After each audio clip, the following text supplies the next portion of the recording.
12 this morning. Coverage you can count on.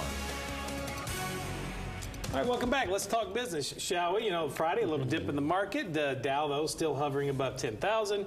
Housing market at times seems like it's creeping out of the shadows, and I actually had money left over when I got done paying my bills last paycheck. Very good. It's so confusing. Tommy Williams with Williams Financial Advisors is here, as he has been for the last 10 years. We love seeing you guys on Tuesdays. A lot of mixed bag, it seems. Where are we? It's January. We can still kind of talk about the outlook for 2010. Kind of hard to read.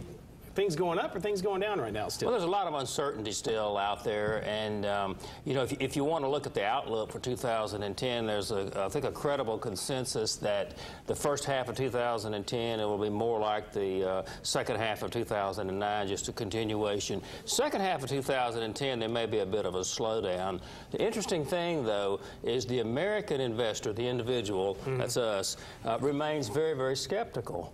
The rally that we've seen, 75% or so on the S&P 500, has been from corporations buying their own stock. It's been from foreign investors. It's been from institutions. The individual investor remains very skeptical.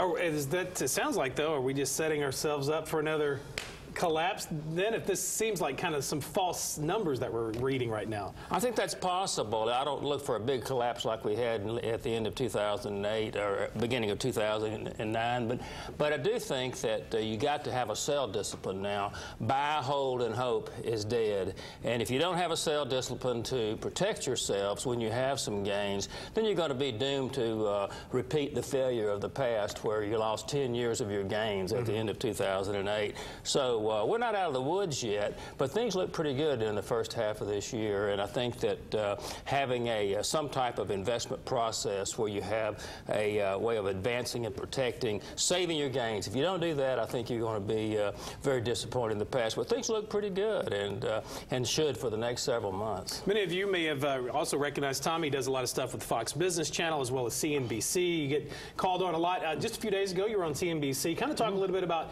where their focus was. What were they asking you, and kind of how does that apply even to us here in Shreveport-Bossier City? Well, it's no different than right here in Shreveport-Bossier. They have a little bit bigger scope. I think it might be colder in New York than it is here, but their scope is really the same. They look more at sectors and some specifics, and I think that some of the detail of the data points, economic data points, might be a little bit more specific.